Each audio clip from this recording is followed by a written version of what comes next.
بسم اللہ الرحمن الرحیم.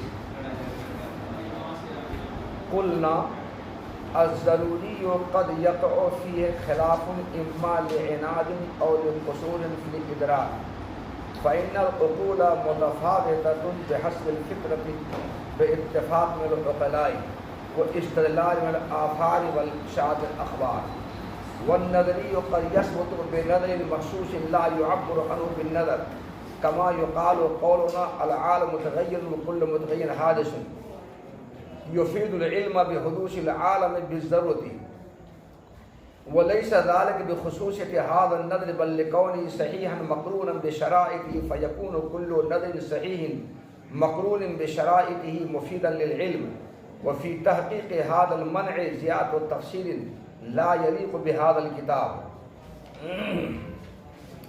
کل جو اعتراض کیا تھا اس اعتراض کا جواب آج دے رہے ہیں. اعتراض کی دو شقیں تھیں.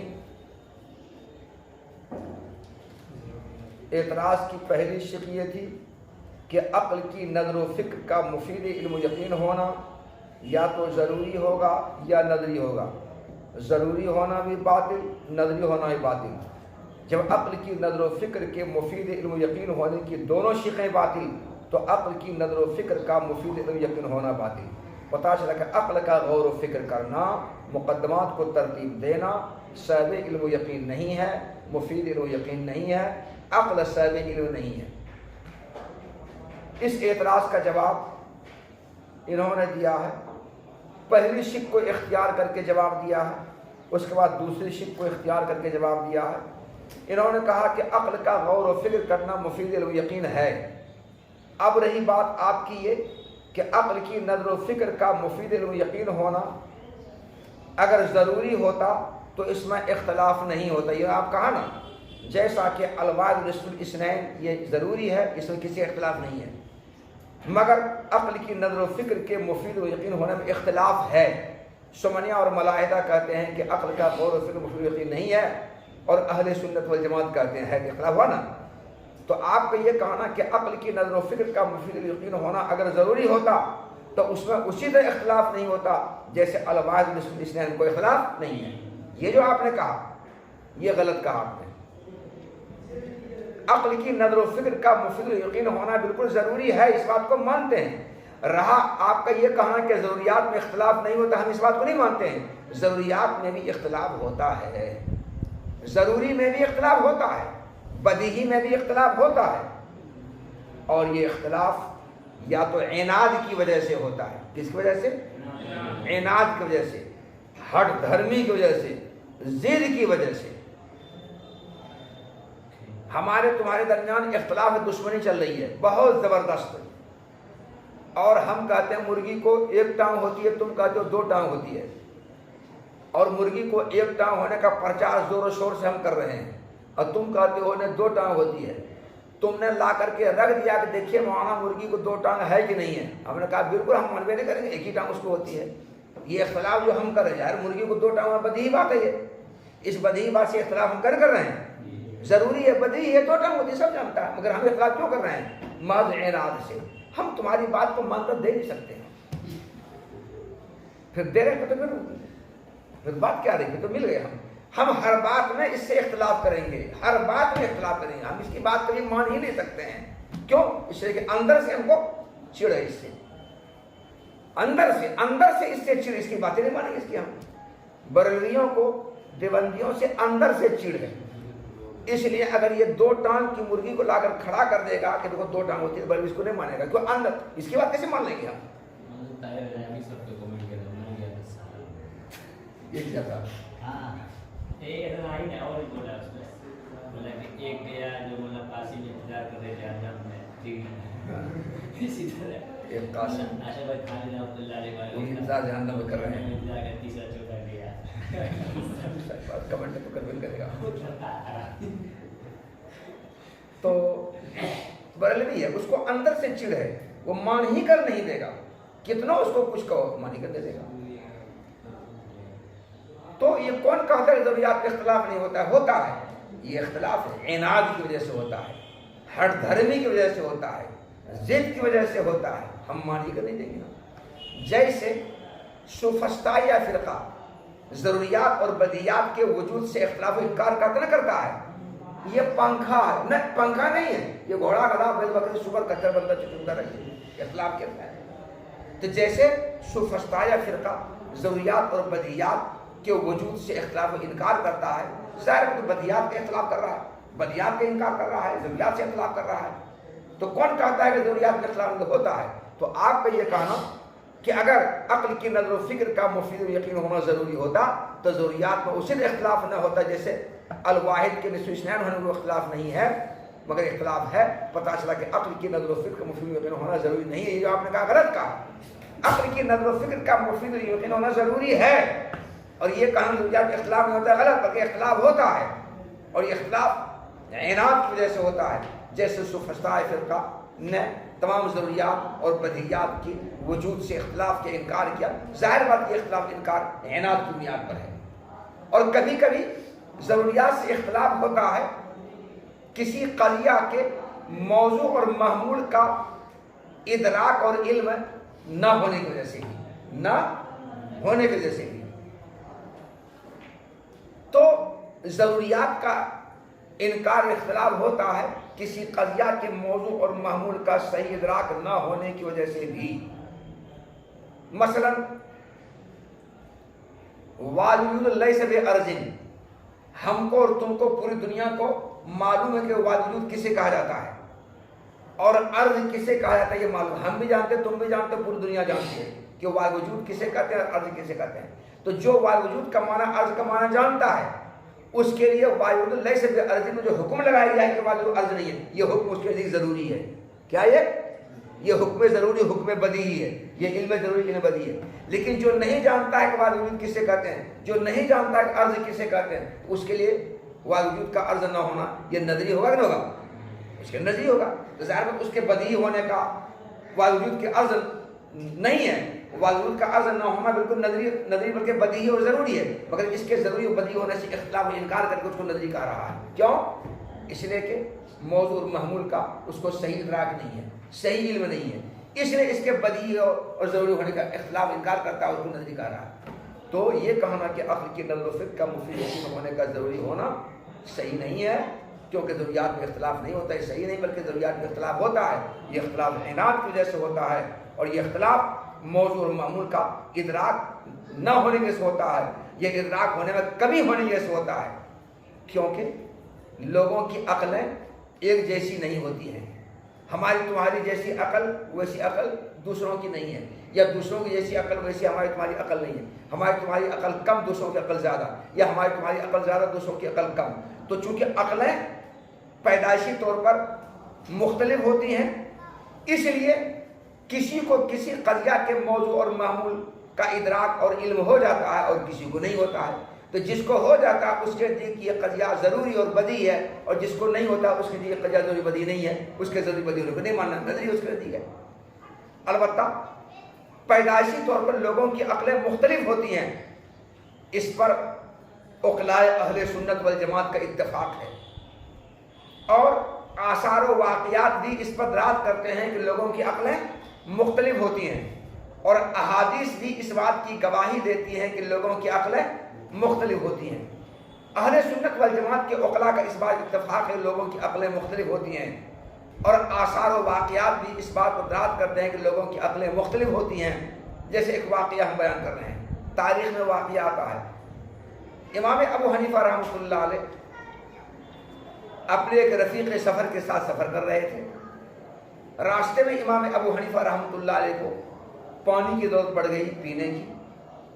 ساتھی کے پاس پانی تھا، مانگا انہوں نے، مگر فری میں مفت میں دینے سے انکار کیا. انہوں نے کہا بھائی پانی دو، تو پیسے کے بدلے دیں گے.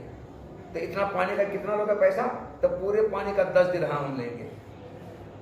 امام ابو حنیفہ رحمۃ اللہ علیہ نے منہ مانگا قیمت دے کر کے 10 درہم میں اس کا پورا پانی خرید لیا.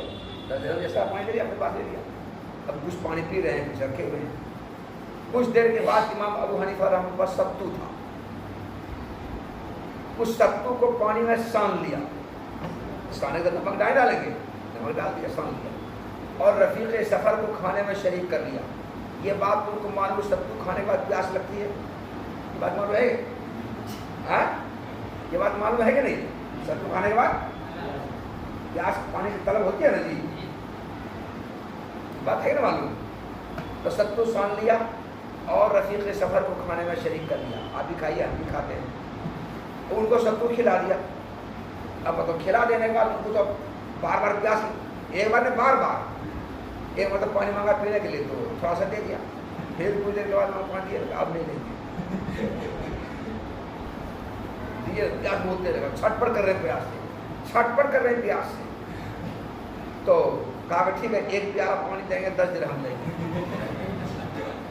اب پانی کافی تھا ان کے پاس، تو مرتا کیا نہ کرتا امام ابو حنیفہ رحمۃ اللہ علیہ سے 10 درہم دے کر کے ایک پیالہ پانی خرید لیا۔ اب پانی امام حنیفہ کے پاس ابھی بچا ہوا ہے، وہاں سارا پانی 10 درہم میں لیا اور یہاں ایک پیالہ پانی 10 درہم میں دیا، منافع ہے نا جی، بہت منافع ہے۔ تو 10 درہم جو انہوں نے دیا تھا اس کو واپس بھی لے لیا اور پانی بچ بھی گیا۔ معلوم یہ ہوا کہ اگر آپ 25 روپیہ کپڑا میٹر خرید کر لا رہے ہیں، 200 روپیہ میٹر اگر آپ بیچیں تو حرج نہیں ہے، شریعت اس کی اجازت دیتی ہے، شریعت اس کی اجازت دیتی ہے۔ آپ کو پوسائے تو خریدیے، نہ پوسائے تو آپ باہر نہ جائیں، ہم بیچیں گے۔ اب ہمارے یہاں اگر ہانڈی لٹکے گی نہیں تو ہم نہیں بیچیں گے، لٹ جائے گی دے دیں گے، ہم کم میں دے دیں گے۔ اگر ہانڈی لٹکنے کا ڈر ہے تو 25 روپے میٹر لائیں تو 20 میں بیچ دیں گے تاکہ ہانڈی لٹکے نہیں، اور اگر لٹکنے کا ڈر ہے، کھانے پینے کی فراوانی ہے، کل بیچیں گے پرسوں بیچیں گے، یہ نا ہوگا جی، بیچیں گے پرسوں بیچیں گے، کیا جلدی بازی ہے؟ اس لیے ہاٹ بازار میں جو کپڑا بیچتا ہے، ہاٹ بازار بیچتا ہے نا، پھر یہاں وہاں بیچتا ہے نا جی، چونکہ وہ غریب لوگ ہوتے ہیں، انہیں ہانڈی لٹکنے ڈر ہوتا ہے، اس لیے کم قیمت میں ہی وہ بیچ دیتا ہے، معمولی منافع لے کر کے۔ لیکن مارواڑی کے پاس جاؤ تو چونکہ اس کو ہانڈی لٹکنے کا ڈر نہیں ہے، اس لیے وہ کم قیمت نہیں بیچے گا، وہ مہنگے دام میں بیچے گا، کیونکہ وہ سمجھ رہا ہے کہ ہم کو کوئی ضرورت نہیں ہے، کل بکے گا پرسوں بکے گا، سیزن پر بکے گا، لیکن بیچیں گے اسی دام میں۔ اور یہ سوچتا بیچارہ نہیں بیچیں گے تو چاول دال آٹا نہیں رہا تو کھائیں گے کیا؟ اس لیے کوئی بھی کپڑا اگر تم فٹ پاتھ پر لو معمولی گرے پڑے آدمی سے، معمولی آدمی سے، غریب آدمی سے، تو کم میں قیمت ان کو دے دے گا، لیکن اس کی غربت کا ناجائز فائدہ مت اٹھانا، خاصا بڑھا چڑھا کے دیجیے۔ تو مارواڑی کے یہاں جا کر خریدو گے تو 2 گنی 3 گنی قیمت دے گا، یہ کم میں تم کو دے دے گا، کیونکہ اس کو ضرورت ہے، اس کو ضرورت نہیں ہے، اس کو چلو بات یاد رکھو۔ تو کہاں نکل گئے، کہاں چلے گئے ہم؟ ہاں، امام ابو حنیفہ رحمۃ اللہ علیہ سے بات پر نکل گئی، تو 10 درہم واپس بھی لے لیا اور پانی بھی بچ گیا۔ امام ابو حنیفہ رحمۃ اللہ علیہ کی ایک عقل یہ تھی کہ اپنی ہوشیاری، عقل مندی، دانائی سے، خرد مندی سے 10 درہم جو دے دیا تو ان کو وہ واپس بھی لے لیا اور پانی بھی اپنے پاس بچا لیا۔ ایک اور واقعہ ہے، ایک آدمی اپنے نائی کے یہاں بال بنانے کے لیے گیا، بال دے دیا، کہا بال بنا پیسہ جی 25 روپیہ سر کا بال بنا دیں گے آپ کا، سر کا بال بنا دیا، 50 روپیہ کا نوٹ دیا۔ نائی کے پاس خدرا نہیں تھا، کہا خدرا نہیں ہے، آپ خدرا دے دیجیے، کہا خدرا نہیں میرے پاس، کہتا پھر میرے پاس ہوگا تو دیں گے، اور ذرا 25 روپیہ اس کو رکھے گا، نائی واپس کرے گا، خدرا اس کے پاس ہے ہی نہیں، یا بیٹھے دیجیے نہ دیے نا، بھائی خدرا نہیں بھائی، جب تم ہی لا کے دے دو نا، ہم کہاں لا کے دیں، آپ دیجیے۔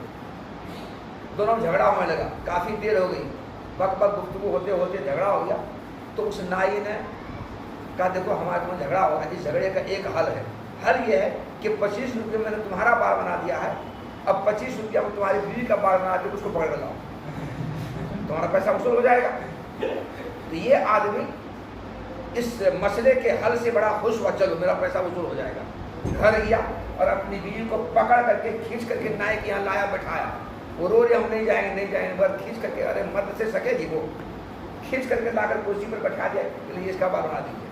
تو اس نے نائی نے اس کا پورا سر کا بال موڑ دیا، ظاہر ہے اس کا بال اتنا بڑا ہوگا نا، موڑ دیا، مسئلے کی اس حل سے بڑا خوش ہوا، چلو میرا کچھ وصول ہو گیا، چلو اب گھر، اس کو بنا دیا اب گنجا۔ یہاں سے وہ گئی اور چپ چاپ گھر میں پڑی رہ گئی کپڑا باندھ کر کے، یہیں سے کپڑا باندھ کرنے کے لیے نہ کہ یہاں سے گھر میں پڑ گئی، لاش سے شرم سے باہر وہ نکل رہی ہے۔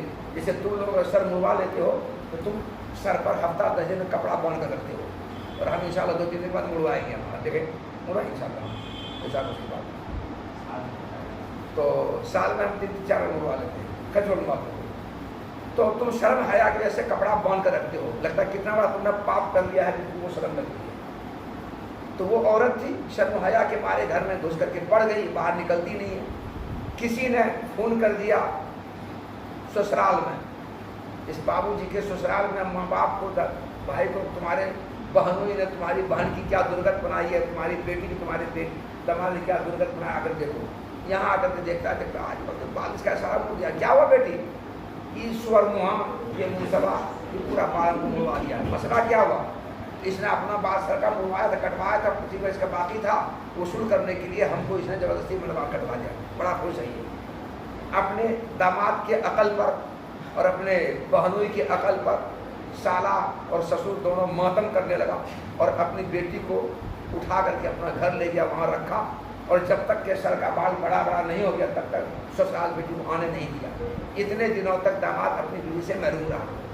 تو ایک عقل اس داماد کی بھی ہے اور ایک عقل امام ابو حنیفہ رحمۃ اللہ علیہ کی ہے۔ دیکھو عقلوں میں فرق ہے ہی نہیں، اور پیدائشی طور پر ایسے بھی لوگوں کی عقلیں مختلف ہوتی ہیں، تو ہم سے زیادہ عقل مند ہوتے ہیں، ہم سے کم عقل مند ہیں، اور واقعات بھی بتاتے ہیں کہ لوگوں کی عقلیں متفاوت ہوتی ہیں۔ نیز حدیث شریف سے معلوم ہوتا ہے کہ عقلیں متفاوت ہوتی ہیں۔ فرمایا رسول اللہ صلی اللہ علیہ وسلم نے،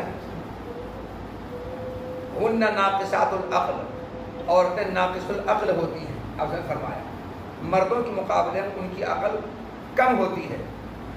اور پھر آپ صلی اللہ علیہ وسلم نے یہ بھی فرمایا کہ اگر کسی مسئلے میں، کسی معاملے میں عورت گواہی دے تو 2 عورتوں کی گواہی ایک مرد کی گواہی کے قائم مقام ہوتی ہے۔ پتہ چلا کہ عورتوں کی گواہی، عورتوں کے پاس عقل کم ہے اور مردوں کے پاس عقل زیادہ ہے، تب نہ اگر ایک مرد گواہی دے رہا ہے تو ایک ہی مرد کافی ہے، مگر عورت گواہی دے رہی ہے تو ایک مرد میں 2 عورت گواہی کافی ہوتی ہے۔ اس سے پتہ چلتا ہے کہ عورت کی عقل کم ہوتی ہے، مرد کی عقل زیادہ ہوتی ہے۔ تو حدیث سے بھی، آثار و واقعات سے بھی، عقلاء اہل سنت کے اتفاق سے پیدائشی طور پر لوگوں کی عقلوں کا مختلف ہونا یہ ثابت ہے۔ جب عقلیں مختلف ہوتی ہیں تو ایک قضیہ ہے جو میرے نزدیک ضروری ہے اور تمہارے لیے ضروری نہیں ہے، یا تمہارے لیے ضروری ہے میرے لیے ضروری نہیں ہے۔ ہم اس قضیہ کے ضروری ہونے سے اختلاف انکار کرتے ہیں، یا تم اس قضیہ کے ضروری ہونے سے اختلاف انکار کرتے ہو، تو کون کہتا ہے کہ ضروری میں اختلاف نہیں ہوتا؟ ہوتا ہے۔ کیسے؟ قضیہ کے موضوع معمول کا صحیح ادراک اور صحیح علم نہ ہونے سے اختلاف ہوتا ہے۔ تو آپ کا یہ کہنا اے شمنیہ ملاحدہ کہ عقل کی نظر و فکر کا مفید و یقین ہونا کا ضروری ہونا درست نہیں بلکہ غلط ہے، ضروری ہوگا۔ جواب دیا نا؟ اچھا جی، اس کے بعد آگے ترجمہ کا ذکر کریں۔ ہم جواب دیں گے، یہ پہلی شک کو اختیار کر کے جواب دے رہے ہیں، ٹھیک ہے؟ کون شک کو؟ پہلی شک کو اختیار جواب دے رہے ہیں۔ ہم کہیں گے کہ ضروری میں کبھی کبھی اختلاف ہوتا ہے، یہ اختلاف یا تو عناد کی وجہ سے ہوتا ہے یا قضیہ کے موضوع معمول کے ادراک میں کمی کی وجہ سے ہوتا ہے، کیونکہ لوگوں کی عقلیں پیدائشی طور پر مختلف ہوتی ہیں۔ پیدائشی طور پر لوگوں کی عقلوں کا مختلف ہونا عقلاء کے اتفاق سے ہے، اور آثار و واقعات کی دلالت سے ہے، اور حدیثوں کی گواہی دینے سے ہے۔ حدیث بیان کر چکے۔ اب دوسری شک کو اختیار کر کے جواب دے رہے ہیں۔ دوسری شک کیا تھی؟ کہ عقل کی نظر و فکر کا مفید یقین ہونا اگر نظری ہوگا تو اس نظری کو دوسری نظر سے ثابت کرنا پڑے گا، اور اس نظری کو پھر تیسری نظر سے، پھر اس نظری کو چوتھی نظر سے، پھر اس کو پانچویں نظر سے، اس میں دور اور تسلسل لازم آئے گا، اور دور اور تسلسل باطل ہے۔ یہ باطل کیوں لازم آیا؟ عقل کی نظر و فکر کے مفید و یقین ہونے کا نظری ہونے سے۔ اسے نظری ہونا باطل، تو ضروری ہونا باطل، نظری ہونا باطل۔ جب دونوں باطل تو پتہ چلا کہ عقل کا غور و فکر مفید و یقین نہیں ہوگا۔ یہ قاتل کا تھا۔ تو اب دوسری شک کو اختیار کر کے جواب دے رہے ہیں کہ بے شک عقل کی نظر و فکر کا مفید و یقین ہونا نظری ہے، مگر یہ کہا نا کہ ہر نظری کو دوسرا ثابت کرنا پڑے گا، یہ ہم نہیں مانتے ہیں۔ بعض مرتبہ کسی علم نظری کو ایسی نظر سے ثابت کیا جاتا ہے جس نظر کے مقدمات بدیہی ہوتے ہیں، اور بدیہی مقدمات پر اس نظر کے مشتمل ہونے کی وجہ سے اس نظر کو کسی دوسری نظر ثابت کرنے کی ضرورت نہیں پڑتی ہے، بالکل نہیں۔ اس لیے یہ کہا نا کہ اگر نظری ہوگا تو اس کو اصلاح کرنا پڑے گا، غلط ہے، ثابت کی ضرورت ہی نہیں ہے۔ مثلا عالم کا حادث ہونا یہ علم نظری ہے نا، حدوث عالم یہ علم نظری ہے، اس نظری کو ہم دوسری نظر ثابت کر رہے ہیں۔ کون نظر؟ العالم متغیر وکل متغیر حادث، یہی ہے نظر، یہی ہے فکر۔ نظر و فکر نام کس کا ہے؟ مقدمات کو ترتیب دینے کا نام ہے۔ تو یہ علم نظری کو ہم اس نظر و فکر سے ثابت کر رہے ہیں، عالم متغیر کل متغیر حادث، اس نظر و فکر سے، اس مقدمات کے ترتیب دینے سے ہم ثابت کر رہے ہیں اس علم نظری کو۔ اب اس نظر و فکر سے، اس مقدمات کے ترتیب دینے سے، صغرا کبرا کو ترتیب دینے سے، اس نظر و فکر سے ہم کو یہ علم حاصل ہونے گیا، حدوث عالم کے علم ہونے گیا جی۔ دیکھو یہ علم نظری کو ہم جس نظر و فکر سے حاصل کیے ہیں، اس نظر و فکر کے جو مقدمات ہیں وہ مقدمات بالکل بدیہی ہیں۔ عالم کا متغیر ہونا بدیہی ہے نا جی، عالم کا متغیر ہونا بدیہی ہے، اور ہر متغیر کا حادث ہونا بھی بالکل بدیہی ہے۔ تو یہ علم نظری جس نظر و فکر سے، جس مقدمات کے ترتیب دینے سے ہم نے ثابت کیا ہے، وہ نظر و فکر و مقدمات ترتیب دینا بالکل بدیہی ہے۔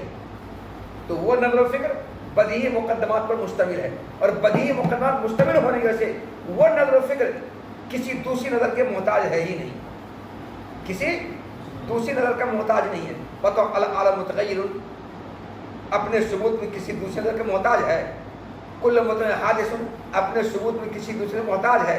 ارے عالم کا متغیر ہونا یہ تو مشاہد ہے، اور ہر متغیر کا حادث ہونا تو مشاہد روز دیکھتے رہتے ہیں۔ عالم کا متغیر ہونا مشاہد ہے، اور ہر مشاہد کا حادث ہونا یہ مشاہد ہے، روز ہم دیکھتے رہتے ہیں۔ جب مشاہد ہے، محسوس ہے، روز دیکھتے رہتے ہیں، تو یہ نظر و فکر کے جو دو مقدمے ہیں، وہ دونوں مقدمے اپنے اس بات میں کسی دوسری نظر کے محتاج نہیں ہیں۔ تو آپ کا یہ کہنا کہ ہر نظری اپنے اس بات میں کسی دوسری نظر کا محتاج ہوگا، تو علم عقل کی نظر و فکر کا مفید و یقین ہونا اگر نظری ہو تو وہ بھی دوسرے نظر محتاج ہوگا، وہ دوسری نظری بھی کسی نظر محتاج ہوگا۔ یہ کہنا آپ کا غلط ہے۔ کبھی کبھی کسی علم نظری کو، حکم نظری کو ایسی نظر و فکر ثابت کیا جاتا ہے جو نظر و فکر بدیہی مقدمات پر مشتمل ہونے کی وجہ سے وہ نظر و فکر کے محتاج ہوتے ہی نہیں ہیں، ضرورت نہیں پڑتی اس کو ثابت کرنے کی کسی نظر کی، جیسے کہ یہی ہم نے مثال کیا ہے۔ تو یہاں پر یہ علم نظری اس بدیہی مقدمات پر مشتمل ہو کر جو نظر و فکر ہم نے کیا اس سے ثابت ہو گیا۔ تو دیکھو یہ علم نظری ایسی نظر و فکر ثابت ہوا ہے جو نظر و فکر بدیہی مقدمات مشتمل ہے، اور بدیہی مقدمات مشتمل ہونے سے وہ کسی نظر و فکر کا محتاج نہیں ہے۔ محتاج بولو، نہ تو پہلا مقدمہ کسی نظر و فکر کا محتاج ہے، نہ دوسرا مقدمہ کسی نظر و فکر کا محتاج ہے۔ تو دونوں مقدمہ اپنے اپنے اس بات کی کسی نظر و فکر کا محتاج نہیں، کیونکہ وہ مشاہد ہے، روز آنکھوں سے دیکھتے رہتے ہیں۔ اس لیے یہ کہنا کہ ہر نظر کسی نظر کا محتاج ہوتا ہے، کہنا غلط ہے۔ بعض مرتبہ کوئی بھی علم نظری ایسی نظر ثابت کیا جاتا ہے جو نظر بدیہی مقدمات مشتمل ہونے سے وہ نظر کا محتاج ہوتا ہی نہیں اپنی اس بات میں۔ اور نظری کبھی کبھی ایسی مخصوص نظر سے ثابت کیا جاتا ہے جس مخصوص نظر کی تعبیر نظر سے نہیں کیا جاتا ہے، جس مخصوص نظر کو نظر سے تعبیر نہیں کیا جاتا ہے اس کو نظر نہیں بلکہ وضاحت کہیں گے۔ جیسے کہا جاتا ہمارا قول، جیسے کہ بولا جاتا ہے ہمارا یہ قول کون کہ عالم متغیر ہے اور ہر متغیر حادث ہے۔ دیکھو عالم کا متغیر ہونا اور ہر متغیر کا حادث ہونا یہ دونوں بالکل بدیہی ہے یہ نظر، مگر ہے یہ بدیہی بالکل، کیونکہ عالم کا متغیر ہونا اپنے اس بات میں کسی نظر کا محتاج نہیں ہے، کسی دلیل کا محتاج نہیں ہے، اور ہر متغیر کا حادث ہونا یہ بھی بدیہی ہے، یہ بھی ضروری ہے، یہ اپنے اس بات کسی نظر و فکر کا محتاج نہیں ہے، روزانہ مشاہدہ کرتے رہتے ہیں۔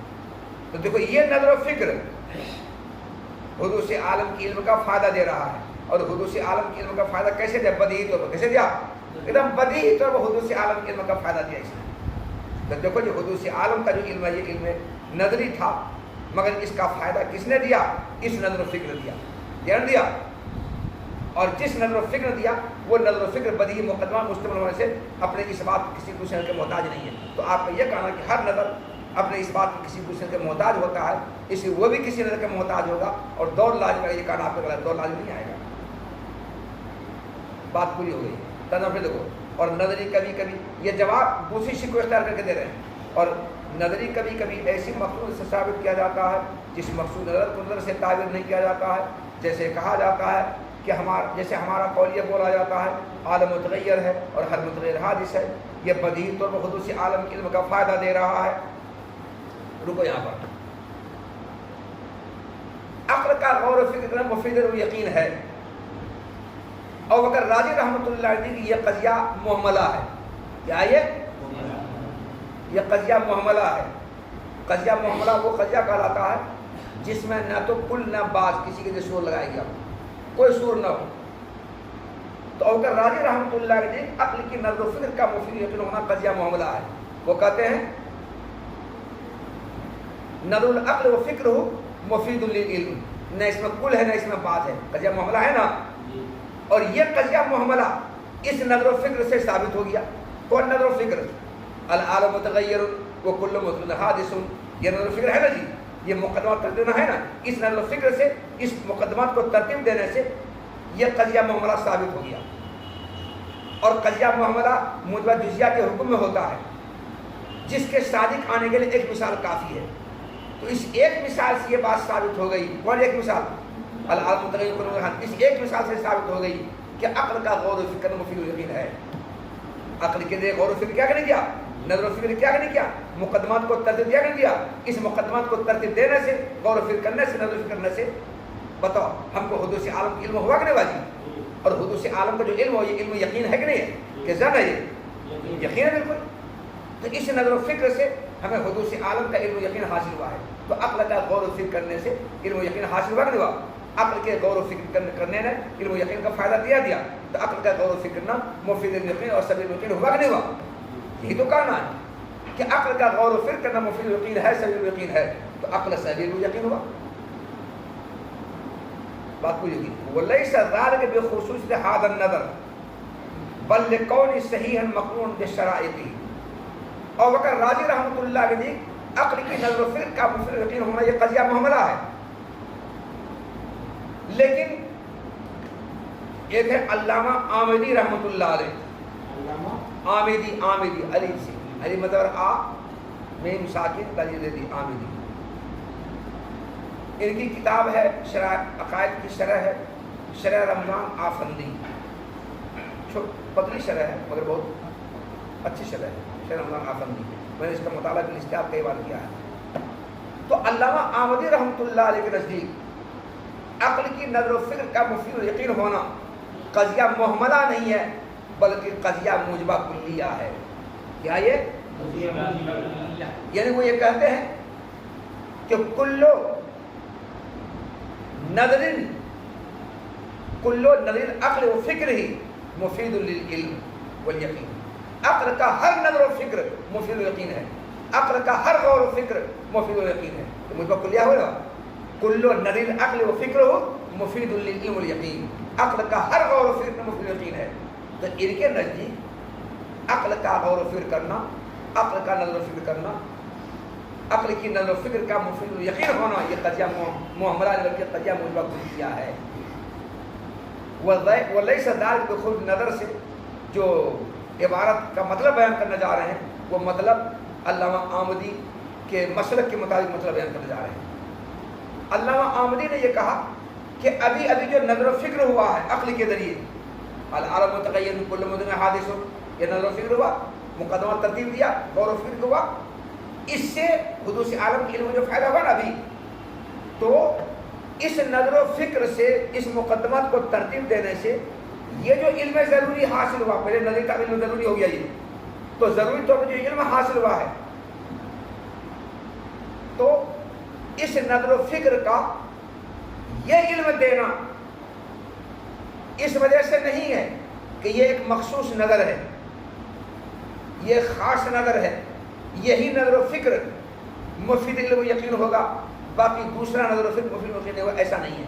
تو اس نظر و فکر کا مفید علم و یقین ہونا اس وجہ سے نہیں کہ یہ مخصوص نظر ہے ایک خاص نظر ہے جو مفید یقین ہو رہا ہے باقی اور نظر و فکر مفید یقین نہیں ہوگا ایسی بات نہیں ہے. یہ نظر و فکر جو مفید یقین ہو رہا ہے اس وجہ سے کہ یہ نظر و فکر صحیح ہے اور نتیجہ دینے کی جو شکل اول کے شرائط پر مشتمل ہے یہ نظر و فکر صحیح ہے، اور نتیجہ دینے کی جو شکل اول کی شرطیں ہیں وہ شرطوں پر مشتمل بھی ہے۔ شکل اول کے نتیجہ دینے کی شرط کیا ہے؟ شورا کا موجبہ ہونا، کبریا کا کبرا کا کلیہ ہونا، شورا کا موجبہ ہونا اور کبرا کا کلیہ ہونا۔ چنانچہ یہاں شورا موجبہ اور کبرا کلیہ ہے، اور یہ نظر و فکر صحیح بھی ہے۔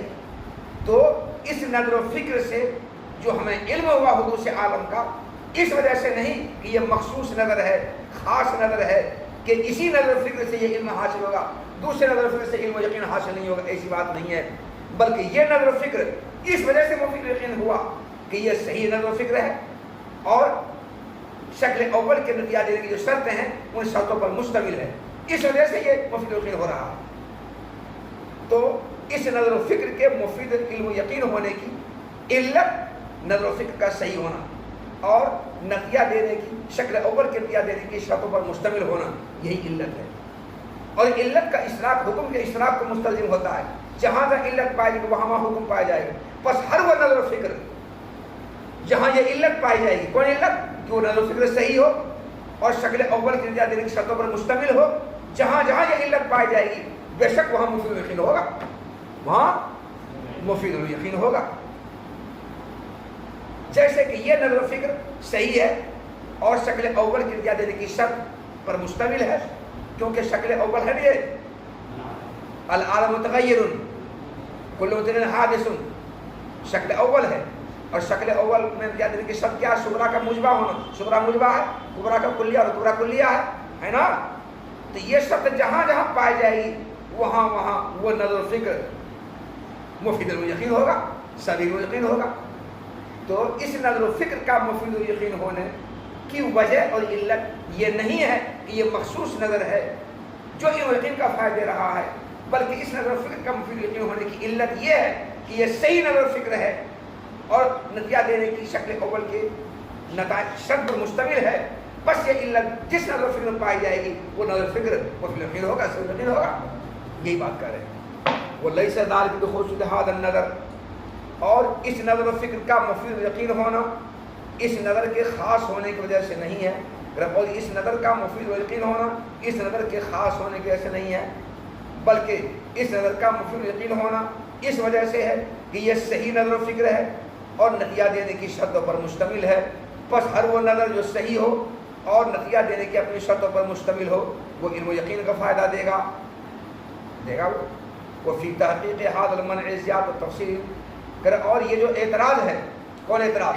کہ عقل کی نظر و فکر کا مفید یقین ہونا یا تو ضروری ہوگا یا نظری ہوگا، ضروری ہونا باطل، نظری ہونا باطل، دونوں باطل، تو عقل کی نظر و فکر کا مفید یقین ہونا باطل ہے نا؟ اعتراض یہ اس اعتراض کی تحقیق میں تفصیل زیادہ ہے جو اس مختصر کتاب کے مناسب نہیں ہے، اس اشارے کا اس کو عمل ختم کیا۔ اور اس اعتراض کی تحقیق میں زیادہ تفصیل ہے جو تفصیل اس کتاب کے لائق اور مناسب نہیں ہے، اس کو ختم کر دیا۔ وما ثبت منه ابن العلم الثابت بالعقل بالبداهه اي باول التوجه من غير احتياج الى تفكر فهو ضروري كالعلم بان كل شيء عدم من جزئي فانه بعد تصور معنى كل والجزئي والعالم لا يتوقف على شيء ومن توقف فيه حيث زعم ان جزء الانسان كاليد مثلا قد يكون عالم منه فهو لم يتصور معنى الجزء والكل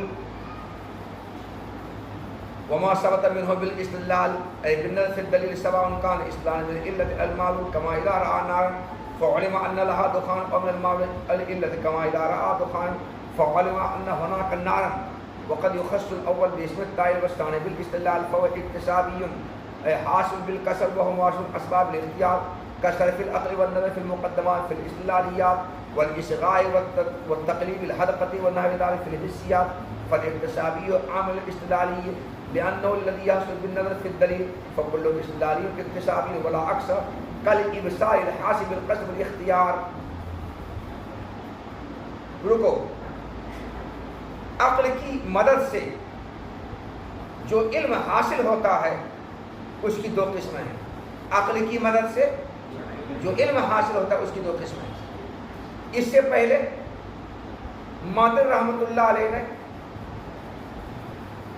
حصول علم کے اسباب کو تفصیل سے بیان کرنے کے بعد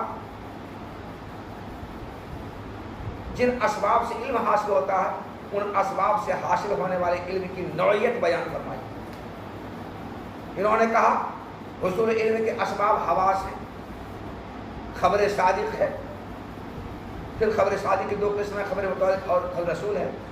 تو حواس سے حاصل ہونے والے علم کی نوعیت کیا ہوگی وہ بتایا، خبر متواتر سے حاصل ہونے والے علم کی نوعیت کیا ہوگی وہ بتلایا، خبر متواتر اور خبر رسول سے حاصل ہونے والے علم کی کیا نوعیت ہوگی وہ بتایا۔ تو حواس اور خبر صادق کی دونوں قسموں کے اسباب علم ہونے کو بیان کر کے فارغ ہونے کے بعد ان دونوں سے حاصل ہونے والے علم کی نوعیت بیان فرمائی۔ اسی طرح یہاں پر عقل کے سبب علم ہونے کو بیان کرنے کے بعد اب عقل سے حاصل ہونے والے علم کی نوعیت بیان کر رہے ہیں، عقل سے حاصل ہونے والے علم کی نوعیت بیان کر رہے ہیں۔ یہ کہتے ہیں کہ عقل کی مدد سے جو علم حاصل ہوتا ہے اس علم کی 2 قسمیں ہیں۔